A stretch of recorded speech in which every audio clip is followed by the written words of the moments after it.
The mask has finally slipped, and what lies beneath is even uglier than fans suspected. Mykelti Brown Padron and her husband Tony just delivered the most devastating takedown of Robyn Brown we have ever witnessed, and the receipts are absolutely damning. In their explosive Patreon reaction to the latest Sister Wives episode, the couple pulled back the curtain on years of emotional manipulation, and what they revealed has sent shockwaves through the fandom. It all started with a simple question posed to Robyn on camera. How would you react if one of the ex-wives wanted to return to the family? Now, any reasonable person might expect Robyn to at least feign some level of openness. After all, she spent years on television claiming she wanted the big house, the unified family, the plural marriage dream. But when that question landed, Robyn's face told a different story entirely. Her expression contorted into something that screamed rejection before a single word left her lips. Mykelti caught it immediately. Watching the footage alongside Tony, she did not hold back her reaction. That facial expression says no, she declared. It says, I am not interested at all. Do not come back. And she was absolutely right. Robyn's body language betrayed everything her carefully crafted words tried to hide. But then Tony dropped the real bombshell. Analyzing what Robyn's expression truly communicated, he offered a word that stopped everyone cold: parasite. He suggested that Robyn views the other wives and their children as parasites, not as family members who drifted apart, not as people with legitimate grievances. Parasites, organisms that exist only to drain resources from a host. Mykelti's reaction to Tony's assessment was visceral. She agreed with his interpretation, and the weight of that agreement hung heavy in the air. This was not some random internet commenter speculating about Robyn's motivations. This was Kody's own daughter, someone who grew up in this family, confirming what many have suspected for over a decade. Robyn does not see these people as family. She sees them as threats to be eliminated. The timing of this revelation could not be more significant. Season 20 has been marketed as Kody's apology tour,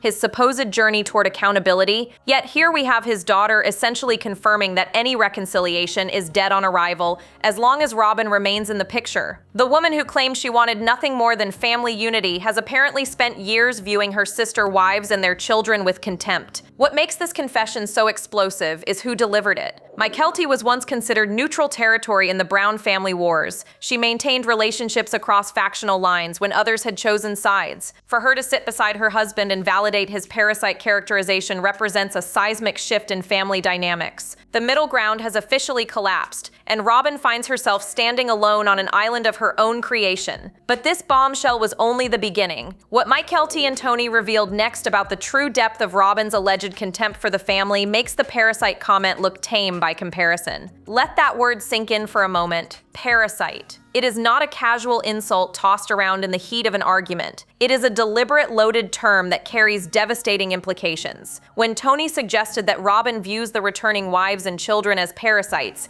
he was not being hyperbolic. He was describing a worldview that explains years of dysfunction within the Brown family. Think about what it means to view someone as a parasite. You are essentially saying they are leeches, exploiters, people who contribute nothing while draining everything from those around them. A parasite infects a host body, takes over its resources, and slowly sucks the life out of it until there is nothing left. If this is truly how Robyn perceives Christine, Janelle, Mary, and their children, then every interaction she has had with them over the past 15 years takes on a sinister new meaning. But here is where the irony becomes almost unbearable. If anyone in the Brown family could be accused of parasitic behavior, the evidence points squarely back at Robyn herself. Consider the facts. When she entered this family in 2009, she brought 3 children from a previous marriage and significant debt. Within years, the family's financial resources began flowing disproportionately in her direction. The million-dollar mansion in Flagstaff, the nanny for children who were homeschooled, the lack of any secondary income while the other wives hustled with businesses and jobs outside of filming. Mykelti herself acknowledged this twisted irony during her reaction. If you break down what a parasite actually does in this scenario, Robyn fits the definition far better than anyone she might be accusing. She was the one who allegedly depleted their resources. She was the one who benefited from the contributions of others while giving little in return. She was the one whose presence coincided with the slow death of the family unit. The projection rejection here is almost textbook. Psychologists will tell you that people often accuse others of the very behaviors they themselves exhibit. It is a defense mechanism, a way of deflecting attention from their own shortcomings by pointing fingers elsewhere. If Robyn truly believes the other wives and children are parasitic, she may be unconsciously describing her own role in the family's destruction. What makes this revelation even more damaging is the timing. For years, Robyn presented herself as the peacemaker, the one who wanted everyone under one roof. The wife who cried endless tears over family divisions she claimed to have no part in creating. But if she privately views these people as parasites, then every televised tear was performance.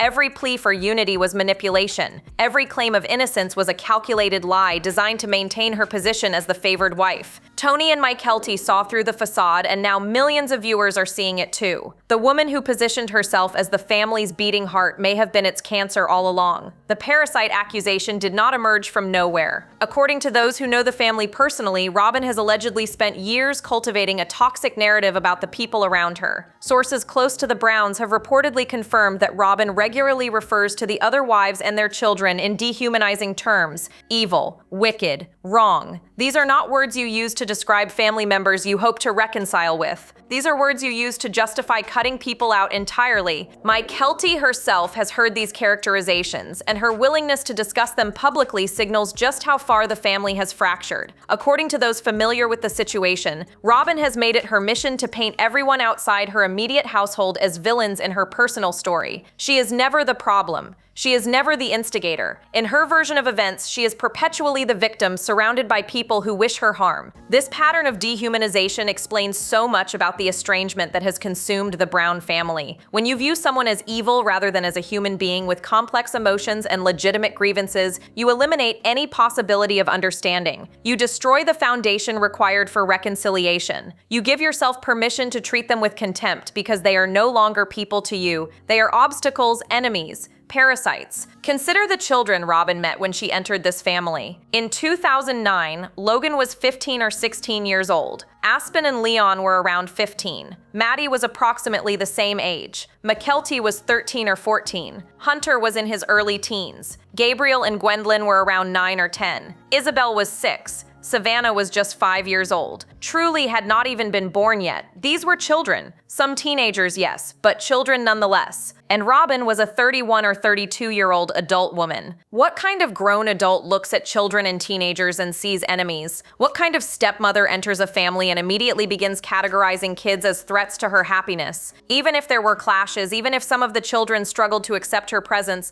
they were still young people navigating an impossibly complicated family structure. They deserved patience, they deserved understanding, they deserved an adult who could see past momentary conflicts to the vulnerable kids underneath. Instead, according to multiple accounts, they got Robyn, a woman who allegedly held grudges against children for crimes as minor as expressing discomfort with their father's new wife, a woman who reportedly could never extend grace to stepchildren struggling with upheaval they never asked for, a woman who all these years later still apparently views those same people with hostility and contempt. The children are adults now. They have their own families, their own lives, their own perspectives shaped by years of alleged mistreatment, and they have made their position crystal clear. Robyn is not welcome, not at family gatherings, not at reunions, not anywhere near them. When Mykelti and Tony were pushed to discuss what a potential family reunion might actually look like, their answer left no room for interpretation. The question was simple. Could a future exist where the Brown family gathered together again? Could there be barbecues and holidays and moments of genuine connection? The response was devastating in its clarity. If Robyn is there, the answer is no. Absolutely not.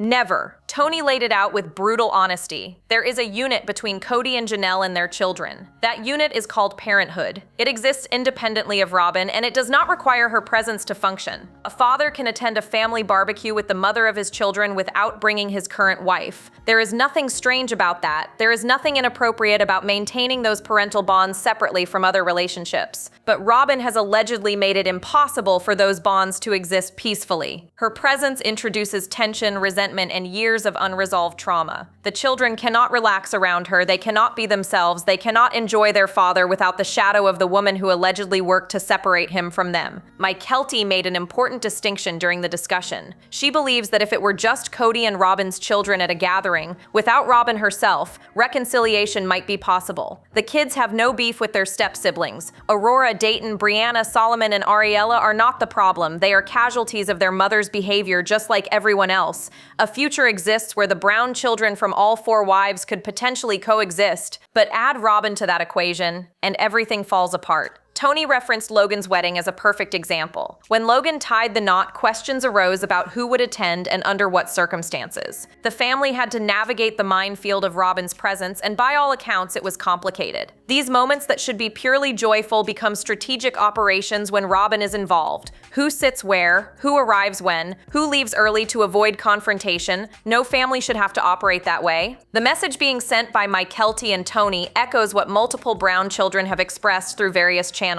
They are willing to work toward healing with their father. They are open to difficult conversations and gradual rebuilding of trust. Some of them may already be speaking to Kody in limited capacities, but the non-negotiable condition remains consistent across the board. Robyn cannot be part of it. This is not petty exclusion. This is not childish grudge holding. This is self-preservation. The adult Brown children have collectively decided that Robyn is not emotionally safe. Her presence triggers pain. Her history with them is too damaging to overcome. Whatever chance Kody has at rebuilding relationships with his children depends entirely on his willingness to show up alone. And based on everything we know about Kody, that might be the one thing he refuses to do. When discussing why Robyn is permanently unwelcome, no conversation can avoid what allegedly happened to Janelle's sons. Gabriel and Garrison became ground zero for the family's destruction, and the wounds inflicted on them may never fully heal. What Robyn allegedly put these young men through explains why her exclusion from family events is not just preferred but absolutely necessary. It all traces back to COVID. When the pandemic hit, the Brown family faced decisions about how to navigate safety protocols while maintaining connection. Most families found ways to adapt. The Browns did not. Instead, according to multiple accounts, Robyn weaponized COVID restrictions to achieve something she had allegedly wanted for years: complete isolation of Kody from his other wives and children. The rules were elaborate and, according to critics, selectively enforced. Robyn's household could maintain certain freedoms while the other families faced impossible standards. The result was predictable. Kody stayed with Robyn while his relationships with everyone else withered. Gabriel and Garrison saw exactly what was happening. They recognized the manipulation for what it was, and they made the fatal mistake of saying so out loud. Narcissists despise truth tellers. When someone sees through the carefully constructed facade and names the manipulation directly, they become an immediate threat. Gabriel and Garrison became that threat. They called out the COVID rules as a tool of separation rather than safety. They pointed out the hypocrisy. They refused to play along with the fiction that Robyn was an innocent victim of circumstances beyond her control. The punishment was swift and severe. According to family accounts, the boys were labeled as problems, narcissists, troublemakers who had the audacity to challenge the established order. Garrison allegedly called Robyn directly to discuss his feelings about the situation, a completely reasonable thing for a stepchild to do. Yet Kody treated this phone call as some kind of violation. How dare his son reach out to his stepmother to express genuine emotion? In a healthy family, that call would have been welcomed.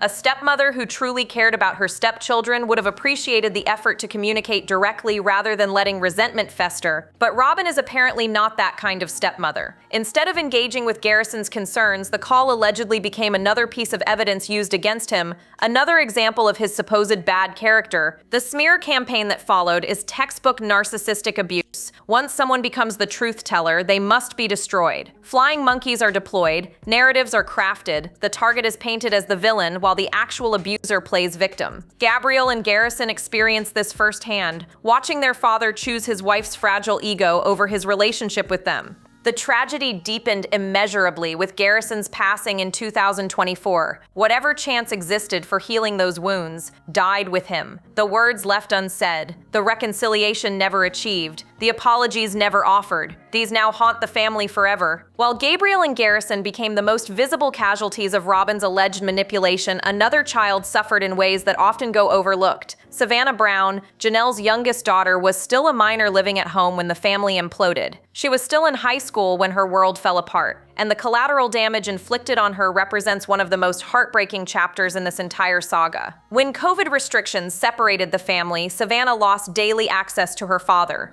Unlike her adult siblings who could process the abandonment through the lens of maturity and independence, Savannah was still a teenager who needed her dad. She watched him choose Robyn's household over hers repeatedly. She experienced the rejection in real time, not as a grown woman looking back on childhood wounds, but as a child living through active trauma. The housing situation made everything worse. While Robyn lived comfortably in a $1 million Flagstaff mansion with more bedrooms than occupants, Janelle struggled to provide stability for herself and Savannah. The financial imbalance within the family became impossible to ignore. Resources that should have supported all of Kody's children flowed disproportionately toward Robyn's household, while Savannah watched her mother scramble to make ends meet. Imagine being 16 or 17 years old, watching your father lavish attention and resources on your stepmother while your own mother fights for scraps. Imagine knowing that empty bedrooms sit unused in your stepmother's mansion while your living situation remains uncertain. Imagine calling your dad and having him treat you like an inconvenience rather than a priority. This was Savannah's reality during her final years of high school. The emotional toll on a teenager in that situation cannot be overstated. These are formative years. The relationships young people have with their parents during adolescence shape how they view themselves, how they approach future relationships, and how they process their own worth. Savannah learned during those critical years that she ranked below her stepmother in her father's heart. That lesson does not disappear when you turn 18. Mykelti and Tony's discussion touched on how Robyn's behavior impacted all the children, but Savannah's situation carries particular weight because of her age. The adult Brown children had already established their identities and support systems before the family fractured completely. Savannah was still forming hers. She was collateral damage in a war she never enlisted to fight. When people question why Robyn is permanently excluded from family gatherings, Savannah's experience provides part of the answer. How do you welcome someone who watched a child struggle and did nothing to help? How do you break bread with a woman who allegedly hoarded resources while a teenager in the same family went without? How do you pretend everything is fine when a high schooler's emotional well-being was sacrificed on the altar of Robyn's comfort? You do not. You cannot. And the Brown children have made that abundantly clear. For all her attempts to control the narrative over the years, Robyn could not control her own face when the question landed. The Sister Wives production team asked her directly, "How would you react if one of the ex-wives wanted to return to the family?" It was a reasonable question given the show's premise. It was the kind of inquiry that someone genuinely open to reconciliation would handle with grace. Robyn handled it with visible panic. Her immediate response was telling, "Return to the family? Like what? Really?"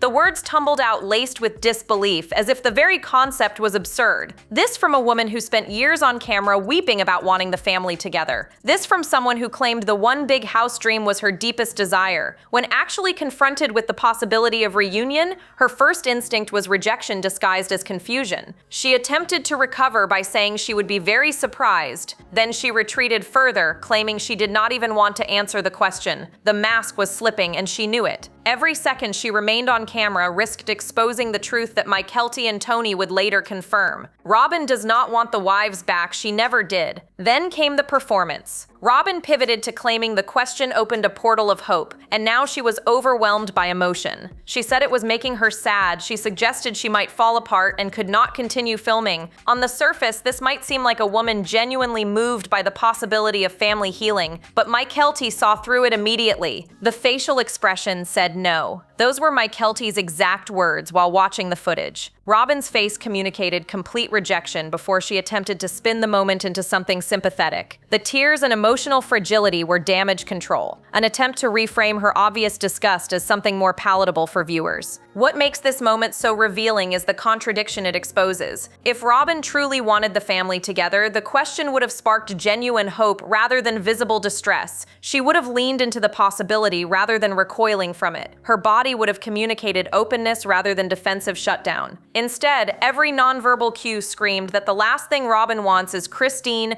Janelle, or Mary anywhere near her life. Her admission that she cannot fake cordiality with the ex-wives only reinforces this interpretation. Robyn knows she is incapable of pretending to welcome them. She knows her contempt would be obvious to anyone paying attention. So rather than risk exposure, she advocates for permanent separation while framing it as emotional self-protection. The Portal of Hope line was particularly manipulative. By suggesting the question stirred longing rather than revulsion, Robyn attempted to position herself as the wounded party who simply cannot bear the weight of her own desires.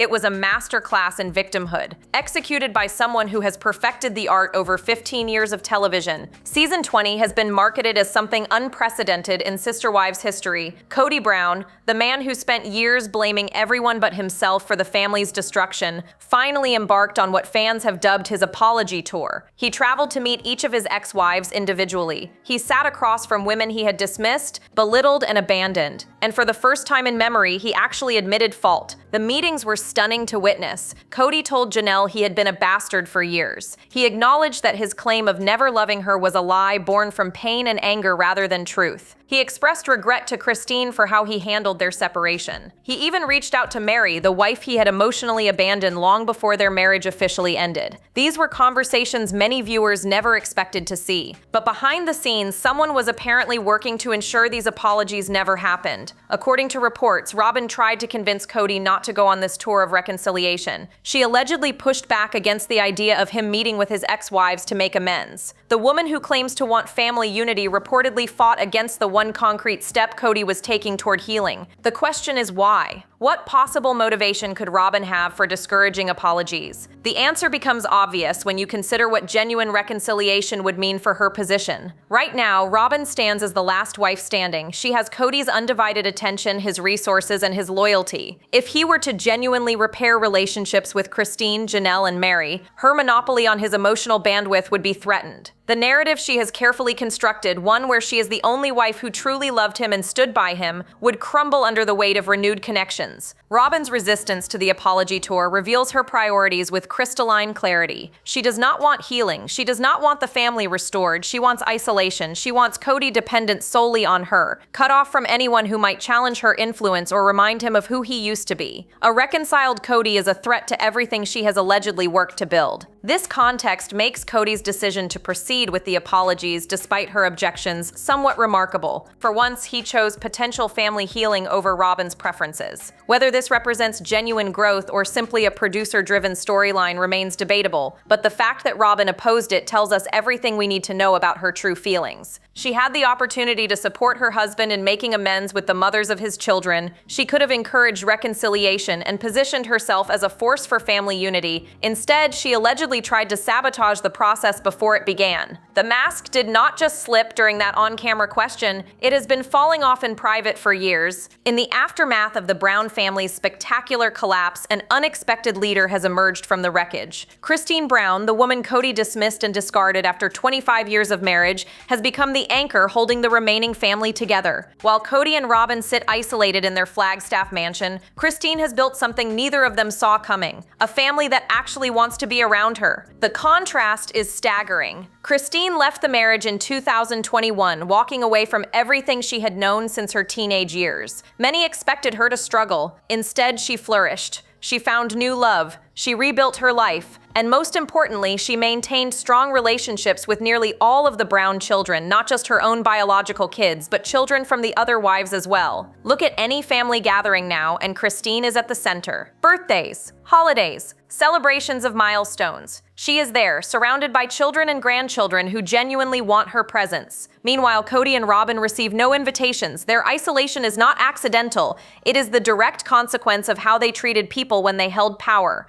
The Coyote Pass property sale meeting in April of this year provided a perfect illustration of the divide. When the family gathered to finalize the sale of their shared $1.5 million Arizona land, the reunion was anything but warm. Reports described the encounter as an icy standoff. Kody and Robyn allegedly never left their vehicle to greet Janelle and Mary. There was no acknowledgement, no conversation, no attempt at basic human decency, just cold silence and unspoken shame. Janelle later described the scene as full of regret and tension. Years of broken promises and shattered relationships hung in the air like a toxic fog. The people who once planned to build their family compound on that land could not even bring themselves to exchange pleasantries during its sale. The dream died right there in that parking lot, and everyone knew exactly who killed it. Christine has become what Robyn always pretended to be, the heart of the family, the person who brings people together rather than driving them apart, the wife who supports her children unconditionally rather than treating them as threats to her happiness. It must burn Robyn to watch Christine succeed so spectacularly in the very role she claimed to want. The adult Brown children have made their choice clear through their actions. They gravitate toward Christine because she offers safety, acceptance, and genuine love. They avoid Kody and Robyn because those relationships offer only pain. This is not bias or unfairness, this is the natural consequence of years of behavior. Christine built bridges while Robyn allegedly burned them. As Mykelti's revelations continue to reshape public perception, Christine's position as family matriarch only solidifies further. She won by losing, she gained everything by walking away. The evidence is overwhelming, and the verdict is final. Robyn Brown is not welcome at any family reunion, and that exclusion is entirely of her own making. Years of alleged manipulation, dehumanization, and emotional abuse have culminated in a simple truth. The Brown children have collectively decided that healing cannot happen while she remains in the picture. One comment from a viewer perfectly encapsulated what healthy step-parenting should look like. This person, a stepmother herself, explained that if her husband's child did not want a relationship with her, the last thing she would ever do is demand one. She would never put her husband in a position where he had to choose between his wife and his children, because a good step-parent understands that children come first, always, without exception. Robyn apparently never learned this lesson. Instead of supporting Kody's relationships with his children, she allegedly sabotaged them.